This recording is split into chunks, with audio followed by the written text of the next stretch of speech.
Hello friends, আজকে আমরা এমন একটা টপিক নিয়ে এসেছি, আশা করি তোমরা সকলেরই ভালো লাগবে।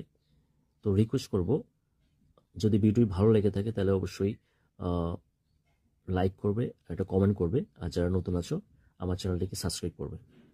আমরা প্রায় বলে থাকি আমি এটা হতে চাই, আমি এটা করতে চাই, আমি ওইখানে যেতে চাই, বা আমি খেলতে চাই, আমি লিখতে চাই, আমি পড়তে চাই।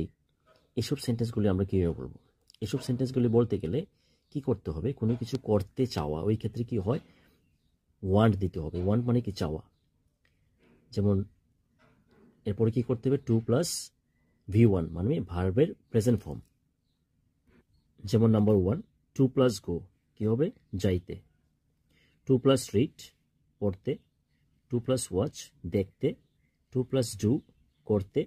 টু প্লাস ড্রিঙ্ক পান করতে। টু প্লাস রাইট লিখতে। টু প্লাস রাইম লার্ন শিখতে। এখন আমি সেন্টেন্সে পড়তে গেলে কী হবে? স্ট্রাকচারটা কী হবে? প্রথমে কী হবে? সাবজেক্ট। প্রথমে হবে সাবজেক্ট, এরপরে ওয়ান্ট অথবা ওয়ান্টস, যেটা হয় কি প্রেজেন্ট টেন্সে থার্ড পারসন সিঙ্গুলার হলে সেটার সঙ্গে এস বা এস হয়, তার জন্য এখানে ওয়ান্টস হবে। আর যদি পাস্ট টেন্সে বলতে চাই কি হবে? Wanted plus two plus V1 plus OP, that means other parts, অন্যান্য অংশ। যেমন আমি যদি বলি আমি একটি কবিতা লিখতে চাই বা আমি একটি লেটার লিখতে চাই, তাহলে কি হবে? I want to write a poem or a letter. আমি যদি বলতে চাই সে একটি কবিতা লিখতে চায় বা একটা চিঠি লিখতে চায়, তাহলে কি হবে? He or she wants to write a poem or a letter. এবার আমি যদি এটা পাস্ট টেন্সে বলি, আমি করতে চেয়েছিলাম কোনো কিছু, যেমন এখানে আমি ফ্রেঞ্চ শিখতে চেয়েছিলাম, তাহলে কি হবে? I wanted to learn French. I wanted to learn French.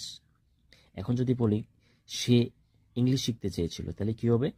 He or she wanted to learn English.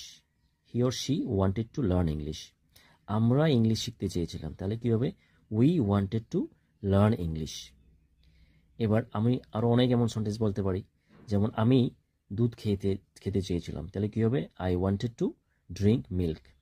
আমি খেলাটি দেখতে চেয়েছিলাম, I wanted to watch the match. Say Bible পড়তে চায়, কি হবে? He wants to read Bible. Thanks for watching.